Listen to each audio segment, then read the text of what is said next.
ये जानकर अकेला चुपचाप रहे, कौन सी चीजों में? जवानी में जो जुआ उठाना हमारे लिए भला है, इस चीजों में वो जानकर चुपचाप रहे कि परमेश्वर ही ने उस पर ये बोझ डाला है। हो सकता है पत्नी का जीवन में, हो सकता है पति का जीवन में, हो सकता है माता पिता का जीवन में, हो सकता है बेटे बेटी का जीवन में, हो सकता है भाई बहन के जीवन में। हम लोग चुपचाप दिया हुआ उस जिम्मेदारी को उठाते हुए हम आगे बढ़ते जाना है, बढ़ते जाना है, बढ़ते जाना है, बढ़ते जाना है। दाऊद जब छोटा था, प्रभु ने उसको एक अच्छा जिम्मेदारी दिया। छोटे उम्र में से उन्होंने अच्छा से संभाला, इस्राएली लोगों को देखभाल किया। यूसुफ को भी एक अच्छा, छोटे उम्र में ही उसको भी एक जिम्मेदारी मिला, वो कभी पीछे नहीं हटा। हालेलुया। हम बाइबल में देखते हैं, आज हम उसी प्रकार से दिया हुआ जिम्मेदारी अपने जीवन में जो यीशु ने दिया है, उस जिम्मेदारी को कैसा हम निभा रहे हैं, ये भी हर एक विश्वासियों को जानना बहुत जरूरी है। खास करके जो जवानी में जो लोग आज जी रहे हैं, इस जवानी में लोगों का जो पवित्रता है वो नष्ट भी कर दे रहे हैं। परिवार का जो जिम्मेदारी है कि अपने बच्चे अपने जवानी में कुछ अच्छा करे, अपने पाँव में खड़ा हो सके, अच्छा पढ़ाई करे, अच्छा इंसान बने, माता पिता का यही एक इच्छा रहता है। लेकिन बच्चे लोग जो जवानी में अपने बुद्धि ज्ञान में कुछ कुछ चीजों अपने हाथों से गवा दे रहे हैं, ये भी जानना बहुत जरूरी है। कुछ कुछ बच्चों को प्रभु ने कुछ जिम्मेदारी दिया है, चाहे आप वर्शिप कर पा रहे हो, चाहे आप इंस्ट्रूमेंट का जिम्मेदारी लिए हो, चाहे आप पत्रिका बांट रहे हैं, चाहे आपको गाना गाने के लिए अच्छा कला है, उस चीजों को भी आप ध्यान से करिएगा, क्योंकि प्रभु आपको वो जिम्मेदारी दिया है जवानी में, ताकि आप प्रभु के लिए कुछ कर सकोगे, अपने परिवार के लिए कुछ कर सकोगे, अपना यहोवा के लिए आप कुछ कर सकोगे। ये भी जानना हर एक बच्चों के लिए आवश्यकता है। प्रभु का वचन जवानी लोगों के लिए क्या कहता है, ऐसा ही होता है ना। जब प्रभु ने कुछ बच्चों को कुछ जिम्मेदारी देते हैं या माता पिता कुछ जिम्मेदारी देते हैं, उसमें मन नहीं लगता है। हम बोलेंगे अपने बच्चे को कि बेटे जा पढ़ाई के लिए, आज मुझे सर दर्द हो रहा है, आज मेरा तबीयत खराब है, मुझे मन नहीं लग रहा है जाने के लिए, बुखार आ रहा है। आप लोगों को मैं जैसे उदाहरण दे रहा हूं मैं, हम बच्चों को ये बोलेंगे कि बेटे अपना परिवार में आज कुछ कमी है, आप नौकरी करिए ताकि हमारा घर बचे, हम अच्छा से आगे बढ़ सके। लेकिन कभी कभी बच्चे लोगों का जो मन है, इच्छा यानी कुछ करने के लिए नहीं होता है। हम ये पे देखते हैं, फिर से हम उसी वचन को रिपीट करते हैं। अपने जवानी के दिनों में थर्ड लाइन में क्या लिखा है, जिनमें तू कहे कि मेरा मन इनमें नहीं लगता है। आपको प्रार्थना करने के लिए मन नहीं लगता है, गले से आने के लिए मन नहीं लगता है, पढ़ाई को जाने के लिए मन नहीं लगता है, वचन पढ़ने के लिए मन नहीं लगता है, कुछ काम करने के लिए मन नहीं लगता है, अपने आप को परिवर्तन करने के लिए भी मन नहीं लगता है। कितने माता पिता आज दुख उठा के जी रहे हैं, कितने माता पिता, कितने परिवार आज ऐसे हैं जो बच्चे, अपने खुद के बच्चे अपने माता पिता को रुला रहे हैं। हो सकता है पढ़ाई जीवन में, हो सकता है आत्मिक जीवन में, हो सकता है दिया हुआ कामों में, हो सकता है अलग अलग चीज जो उस परिवार में आज बच्चे जो है ध्यान नहीं देते हैं।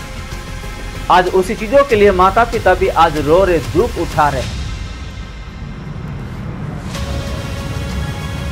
माता पिता को जो इच्छा नहीं है बच्चे लोग वही करते हैं, यीशु मसीह को जो इच्छा नहीं वही करते हैं, वहां पे मत जाओ हम वही जाते हैं, उन लोगों के साथ संगति मत करो उन लोगों के साथ ही संगति करते हैं, मोबाइल देखना हमारे लिए ठीक नहीं वही मोबाइल देखते रहते हैं, फिल्म नहीं देखना, वही फिल्म देखते रहते हैं।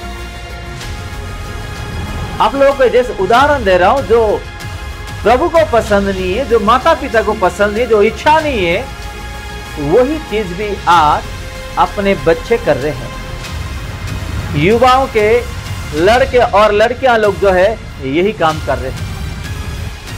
आज भी बच्चे ऐसा विपत्ति ले आकर के खड़ा कर देते हैं अपने घर में, अपने परिवार में। उस विपत्ति के लिए परिवार को बेइज्जती होना पड़ रहा है। आप ले लो, स्कूल कॉलेज की बात करो या आत्मिक की बात करो, चाहे कामों का बात करो। आज कितने लोग अपने बच्चे के लिए दूसरे लोग हमारे परिवार में ऐसा उंगली उठा रहे, जरा सोचिएगा। क्या है आपके बच्चे? हम लोग रास्ते में देखे खेल रहे थे, पढ़ाई में आप लोग जा रहे करके बच्चे को बोलते उन लोग वहां पे खेल रहे हैं।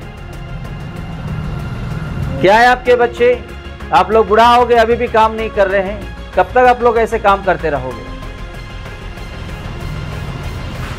क्या है आपके बच्चे? लोग वहां पे नशा कर रहे थे। एग्जाम्पल दे रहा हूं मैं आप लोगों को। ऐसा ऐसा विपत्ति ला के अपने परिवार के लिए मुसीबत खड़ा कर देते। कौन? अपने बच्चे लोग। स्कूल कॉलेज में भी फेल हो जाते हैं और डांट सुनना पड़ता है। किससे? प्रीचर लोगों से, मास्टर लोगों से डांट सुनना पड़ता, जा करके अपना सर झुकाना पड़ता है। किसके द्वारा? अपने बच्चों के द्वारा। ऐसे ऐसे विपत्ति भी ला करके अपने बच्चे ला के खड़ा कर देते हैं। तो ये जानना बहुत जरूरी है, छोटे जो बच्चे, जो यंग है, जो युवाओं हैं, कि हम युवाओं समय में कैसा जिए। बेनी हिन को शायद आप लोग जानते होंगे। बेनी हिन जब वो छोटा उम्र में किसी लड़की को प्यार करता था, यीशु ने कहा उसको कि उस लड़की को तू छोड़ दे, तू मेरा सेवकाई कर। तेरा जो गर्लफ्रेंड है उसको छोड़ दे, तू मेरा सेवकाई कर। बेनी हिन उस चीजों में ध्यान नहीं दिया। जब यीशु ने उससे कहा, उस चीजों में ध्यान नहीं दिया। तेरा जो गर्लफ्रेंड है उसको छोड़ दे और मेरा सेवा कर। कुछ दिनों के बाद प्रभु के वचनों के द्वारा अपने गर्लफ्रेंड को छोड़ दिया और जवानी में उन्होंने सेवा में पांव रखा। इस दुनिया के कोने कोने में आज बेनीहीन को जानते हैं। हालेलुया। प्रभु जो कहते हैं उस चीजों को आप ध्यान दो। माता पिता अपना घर में जो कहते हैं अपने बच्चों को ध्यान दो, तब अपने जीवन में आशीर्वाद मिलेगा। हम माता पिता के खिलाफ, यीशु मसीह के खिलाफ अगर हम आगे बढ़ेंगे, हमारे लिए क्या होगा? नष्ट ही नष्ट होगा। ना हम आत्मिक जीवन में बढ़ पाएंगे, ना हमारा पढ़ाई सही होगा, ना हमारा जीवन में कुछ अच्छा खास जो प्रभु ने रखा है और परिवार ने जो रखे हैं वो भी मिलेगा, वो नहीं मिलने वाला है। आप बेनीहीन का टेस्टिमनी सुनिएगा, उसका गवाही सुनिएगा। यदि मनुष्य ज्यादा साल अगर इस धरती पे जी के रहेगा, वो क्या करना चाहिए? आनंद के साथ। कौन सा आनंद? सांसारिक वाला या आत्मिक वाला? आत्मिक वाला। कितने बच्चे हैं जो आज सांसारिक में आनंद होकर के रह रहे हैं, आनंदित उठा रहे हैं। हमारे जीवन में अगर कुछ खुशी आनंद है वो आत्मिक में होना चाहिए, सांसारिक में नहीं। क्योंकि सांसारिक वाली चीजों को प्रभु को पसंद नहीं है और पवित्र आत्मा को भी पसंद नहीं, हमारा पिता को भी पसंद नहीं है।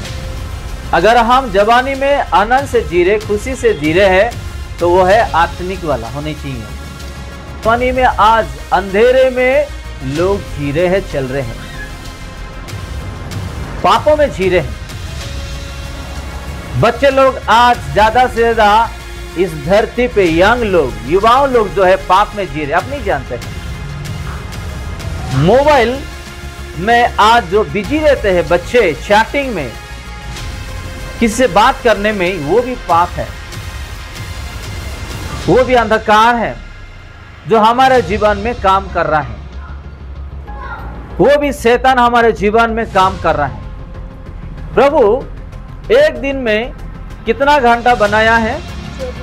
कितना घंटा दिया है अपने को? 24 घंटा। ठीक है, हम 24 घंटे में कितना घंटा हम प्रभु को दे रहे समय? अपने आप को पूछेंगे, बताइएगा, अपने आप को पूछेंगे। चाहे बड़े हो, चाहे छोटे हो, चाहे जवानी में जो लोग आज है जिंदा, जो भी ऑनलाइन में जुड़े हैं हमारे साथ, आप लोग को भी ध्यान देनी चाहिए। प्रभु यीशु मसीह 24 घंटा हम लोगों को जीवित रखा है। हमारा जाना आना समय में हर एक एक्सीडेंट से, हर एक मुसीबतों से, हर एक बीमारी से, हर एक शत्रु शैतानों से हमको बचा के रख रहे हैं। हम प्रभु को कितना घंटा समय दे रहे हैं ये भी जानना जरूरी है। बाइबल पढ़ो बोलो अपने बच्चों को, मन नहीं आता है। जाओ, आपका पढ़ाई जीवन के लिए प्रभु बुद्धि दे आपको। आगे एग्जाम है, आप अच्छा मार्क ले आ पाओगे। थोड़ा प्रार्थना करो, बोलो बच्चों को, मन नहीं आएगा, इच्छा नहीं है। ऐसा ऐसा समय आज हम नष्ट कर रहे हैं। हालेलुया। टीवी देखो, क्रिकेट देखो, सीरियल देखो, नींद नहीं आएगा, माथे दर्द नहीं होगा, आपको कमर दर्द नहीं होगा, घुटना दर्द नहीं होगा, आपको हाथ पैर भी दर्द नहीं होगा, आपको खाना भी खाने के लिए भूख भी नहीं लगेगा आपको। आप टीवी, मोबाइल और क्रिकेट और सिनेमा सीरियल में आप सुबह बैठोगे तो आपको कब तो शाम हो गया, रात हो गया, पता भी नहीं चलेगा, आप देखते रहोगे। लेकिन आप आत्मिक का बात करो, आत्मिक में बढ़ने के लिए प्रार्थना करो, वचन पढ़ो, प्रभु में बढ़ो, प्रभु को समय दो पहला, आपको इच्छा नहीं लगेगा। यही अंधकार करता है अपने जीवन में।